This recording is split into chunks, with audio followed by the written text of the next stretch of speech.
अस्सलाम वालेकुम फ्रेंड्स। आज की वीडियो में हम ईटीएफ के बारे में जानेंगे। पाकिस्तान के अंदर भी ईटीएफ आ चुके हैं और इनके अंदर कैसे इन्वेस्ट करना है, क्या क्या चीज़ें आपने देखनी है, कौन कौन से ईटीएफ हैं, क्या क्या करते हैं, तो इस बारे में हम जानेंगे। तो चलिए शुरू करते हैं। सबसे पहले ईटीएफ कहते किसे हैं? सबसे पहले ईटीएफ कहते किसे हैं? Exchange traded fund. क्या होता है ईटीएफ? कहते हैं एक्सचेंज ट्रेडेड फंड को। ये एसेट मैनेजमेंट कंपनीज होती हैं जो कि ये फंड बनाती हैं, और आप इसको ब्रोकर के जरिए स्टॉक मार्केट के अंदर सेल और परचेज कर सकते हैं। आपको इसके लिए ब्रोकर फर्म के अंदर अकाउंट बनाना पड़ता है और इसके अंदर आप फिर इन्वेस्ट कर सकते हैं। इसके बेनिफिट्स क्या क्या हैं? सबसे पहला बेनिफिट है इसका फ्लेक्सिबिलिटी। ये बहुत आसानी के साथ, जैसे कोई भी स्टॉक आप इन्वेस्ट करते हैं, कोई भी स्टॉक परचेज करते हैं, इसी तरीके से आप परचेज कर सकते हैं। ये लोअर कॉस्ट होते हैं म्यूचुअल फंड की निस्बत, जो है वो लो कॉस्ट होते हैं जो ईटीएफ होते हैं।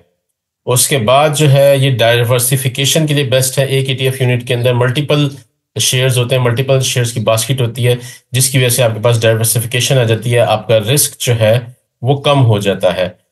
उसके बाद इसके अंदर ट्रांसपेरेंसी होती है, क्योंकि स्टॉक मार्केट के ऊपर रजिस्टर्ड होता है तो आपको हर चीज़ सामने शो हो रही होती है, ईच एंड एवरीथिंग आपके पास अवेलेबल होती है चेक करने के लिए ईटीएफ की रियल टाइम के ऊपर, और ये पीएसएक्स ट्रेडिंग स्क्रीन के ऊपर अवेलेबल होती है। अब म्यूचुअल फंड इससे बहुत मिलते जुलते होते हैं। क्या फ़र्क होता है? म्यूचुअल फंड जो है ये भी एक फाइनेंशियल व्हीकल होती है, जो कि पूल ऑफ मनी से बनाई जाती है, इन्वेस्टर से लिया जाता है पैसा और मुख्तलिफ सिक्योरिटीज़ में इन्वेस्ट करते हैं, लेकिन ये बैंक्स के थ्रू होती है। और इसके अंदर फंड मैनेजर होता है जो कि उसको एक्टिवली मैनेज कर रहा होता है। ईटीएफ के अंदर कुछ ऐसा नहीं हो सकता। ईटीएफ जो है वो एक दफ़ा सेट हो गया तो उसके बाद फिर कुछ दिनों बाद ही वो चेंज करते हैं, जबकि म्यूचुअल फंड जो है वो हर रोज़ जो है उसकी चेंजिंग होती है। कैसे, क्या क्या डिफरेंस है? ईटीएफ जो है मार्केट एक्सपोजर बेंचमार्क इंडेक्स को फॉलो कर रहा होता है, और कुछ जो है वो थ्रू आउट द डे चल रहे होते हैं। इनके अंदर ट्रेडिंग होती है। आप इसको जो है स्टॉक ब्रोकर की एप्स के जरिए इजीली सेल और परचेज कर सकते हैं। म्यूचुअल फंड को ऐसा नहीं कर सकते। जो कि ईटीएफ की नैव होती है वो रियल टाइम के ऊपर जो है वो अपडेट हो रही होती है, जबकि म्यूचुअल फंड के अंदर ऐसा कुछ नहीं होता, वो शाम के वक्त जाके अपडेट होता है। और उसके बाद जो है रिपोर्टिंग इसकी जो है बड़ी फास्ट होती है। कोई इसके अंदर पर्टिकुलर हिडन चार्जेस जो है वो ऐड नहीं होते ईटीएफ के अंदर, और इनकी रिपोर्ट्स जो है वो हर रोज़ अपडेट होती हैं। और उसके बाद ईटीएफ की जो परचेज फीस है वो कुछ भी नहीं है, सिर्फ ब्रोकर आपसे चार्ज करता है कमीशन फीस, जैसे स्टॉक के ऊपर होता है। अब इसके अंदर आप इन्वेस्ट कैसे कर सकते हैं? इन्वेस्ट करने के लिए आपके पास ज़रूरी है कि इन्वेस्टर अकाउंट हो, एक ट्रेडिंग अकाउंट हो किसी भी ब्रोकरेज फर्म के साथ। एकेडी हो गया या जफर सिक्योरिटीज हो गया। जब आपका अकाउंट ओपन हो जाए तो आप ईटीएफ को परचेज कर सकते हैं उसकी ट्रेडिंग ऐप के जरिए या वेब पोर्टल के जरिए।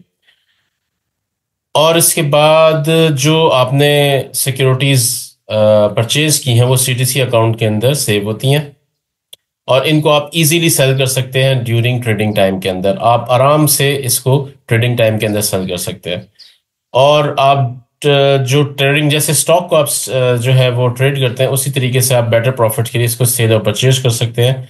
इसका सिंपल सा तरीका है choose your broker, open your account और स्टार्ट इन्वेस्टिंग इन पीएसएक्स। ये पीएसएक्स की वीडियो है जो कि मैंने चलाई है इजी के लिए, कि लोगों को समझ आए कि किस तरीके से ईटीएफ के अंदर इन्वेस्टमेंट होती है। अब पाकिस्तान के अंदर कौन से ईटीएफ हैं? 7 या 8 ईटीएफ हैं जो कि पाकिस्तान के अंदर मौजूद है इस टाइम। इसमें यूपीएल का है, यूपीएल पाकिस्तान एंटरप्राइज ईटीएफ। ये क्या करता है कि ये टॉप 9 कंपनीज जो होती हैं, highest free float oil and gas के अलावा, इन सब को जो है ये फोकस करती है। इसके अंदर फर्टिलाइजर आता है। हम मजीद इसकी डिटेल देखेंगे वन बाय वन तमाम की, कि किसके अंदर ये ज़्यादा इन्वेस्टेड है। और ये डिविडेंड देता है। इस्लामिक पार्शल इसलिए है क्योंकि इसके अंदर बैंक्स इन्वॉल्व हैं। जितने परसेंट बैंक्स हैं उतने परसेंट जो है आपका प्रॉफिट वो हराम होगा इसके अंदर, क्योंकि सूद की पाकिस्तान के अंदर भी तक आमेजिश है। लेकिन अगले 3 से 4 साल के अंदर वो आमेजिश ख़त्म हो जाएगी, क्योंकि गवर्नमेंट ऑफ पाकिस्तान ने ऐलान किया है कि 5 साल के अंदर जो है ये सूद का टोटली खात्मा होना चाहिए। तमाम बैंक इस्लामिक बैंकिंग में शिफ्ट हो जाएंगे, तो उसके बाद ये भी 100% इस्लामिक हो जाएंगे सब चीज़ें। एनआईटी पाकिस्तान गेटवे जो है, अच्छा, यूबीएल पाकिस्तान ने जो रिटर्न दिया वो 59% रिटर्न दिया पिछले साल का, जो कि एक बहुत हाई रिटर्न है। रीज़न उसकी ये है कि स्टॉक मार्केट ओवरऑल ऊपर गई है, तो उसकी वजह से रिटर्न बहुत हाई शो हो रहे हैं। एनआईटी पाकिस्तान गेटवे ईटीएफ ये 6 मेजर सेक्टर्स के अंदर जो 50% मार्केट कैपिटल वाली कंपनीज हैं, मतलब कि ब्लू चिप कंपनीज, उनके अंदर इन्वेस्ट करता है। उसके अंदर बैंक्स आ जाते हैं, फर्टिलाइजर आता है, ऑयल एंड गैस आ जाता है, आईटी आ जाती है। डिविडेंड भी ये देता है। इसने पिछले साल बहुत कम डिविडेंड दिए थे, 1.7 रुपए पर शेयर इसने डिविडेंड दिया था।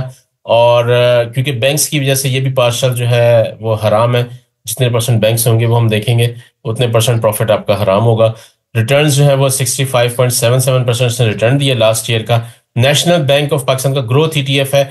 ये ग्रोथ कंपनीज के अंदर इन्वेस्ट करती हैं जिनका मार्केट कैपिटल है अच्छा है, लिक्विडिटी अच्छी है और वॉल्यूम अच्छा है 7 मेजर सेक्टर्स के अंदर। ये भी इनके जो अंदर इन्वेस्टेड है वो banks, fertiliser, oil and gas और आईटी, इन सब के अंदर इन्वेस्टेड है। लास्ट टाइम इसने 17.5% डिविडेंड दिया था और ये भी इस्लामिक बैंक्स की पार्शल है। 52% इसका रिटर्न है लास्ट ईयर का।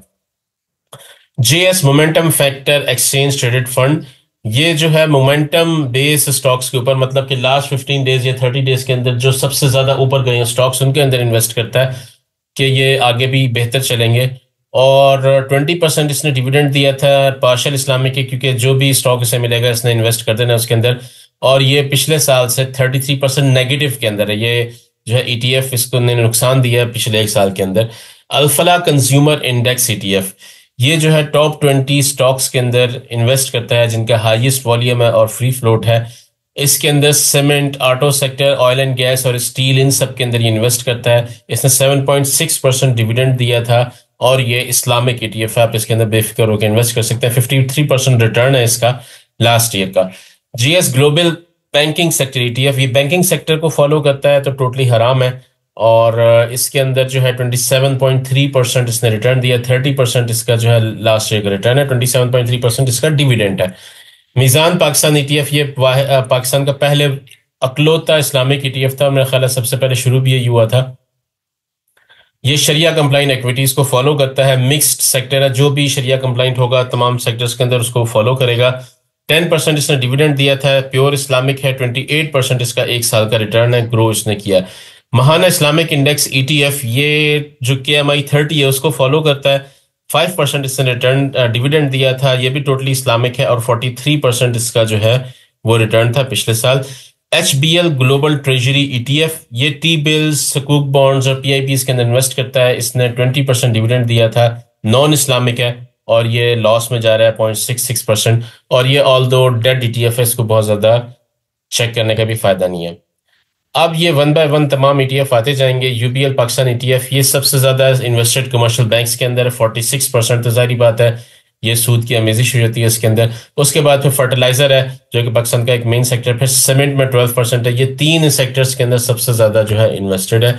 तो जो बंदा इन 3 सेक्टर्स के अंदर इंटरेस्टेड है उसके ऊपर ये परचेज कर सकते हैं।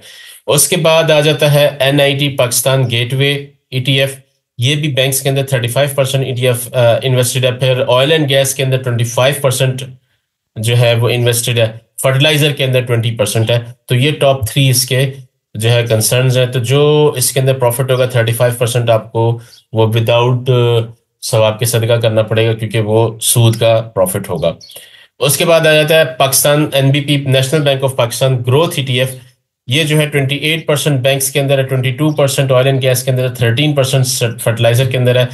ये इसका जो पाई चार्ट है उसके अंदर आपको शो भी कर रहा है कि कौन कौन से सेक्टर है। UBL, MEBL, इन सब के अंदर OGDC, PPL, FFC, HUBC, इन सब स्टॉक्स के अंदर इसने परचेज किया हुआ है।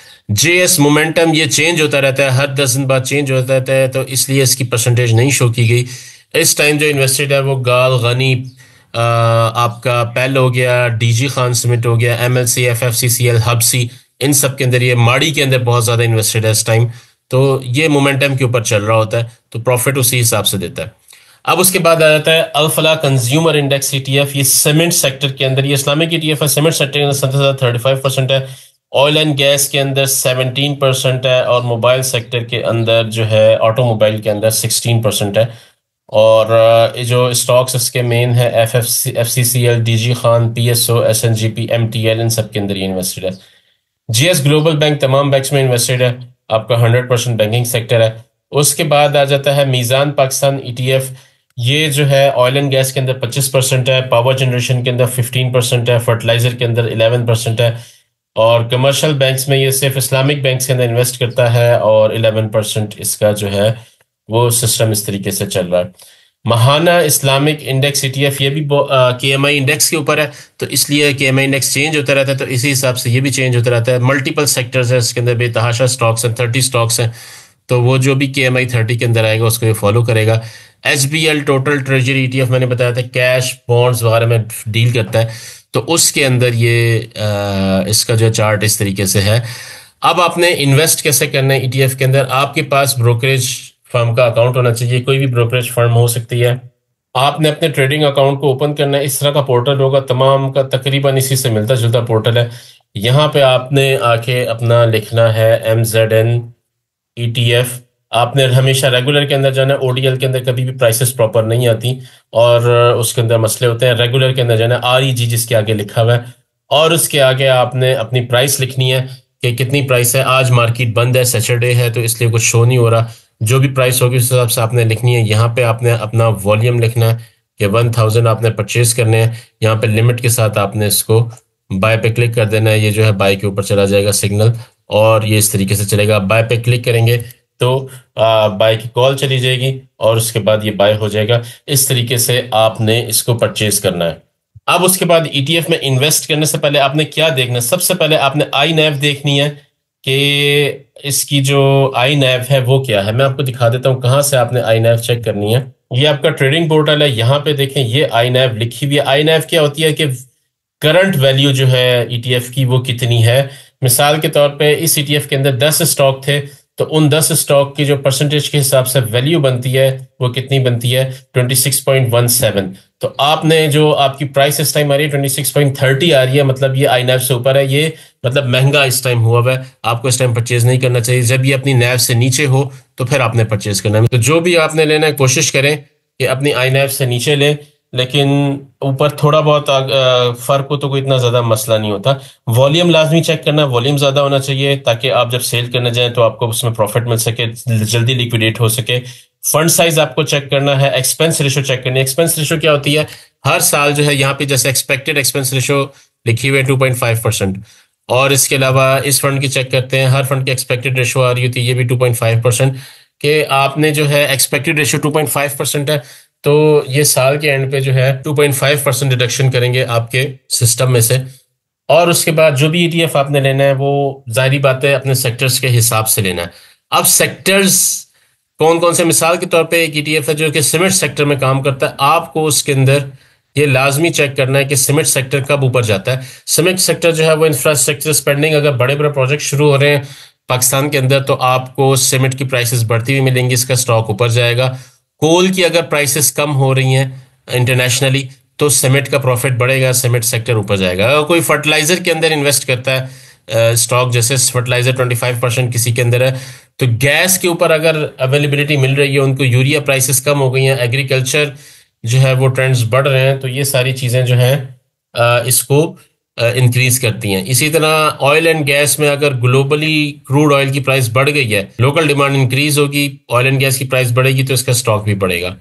तो इस तरीके से आपने तमाम सेक्टर को देख के चलना होता है कि किस सेक्टर के अंदर आपने इन्वेस्ट करना है। और एक क्वेश्चन लोग बहुत पूछते हैं कि भाई आपने जो है इतना सब बता दिया, लेकिन कौन से में इन्वेस्ट करें?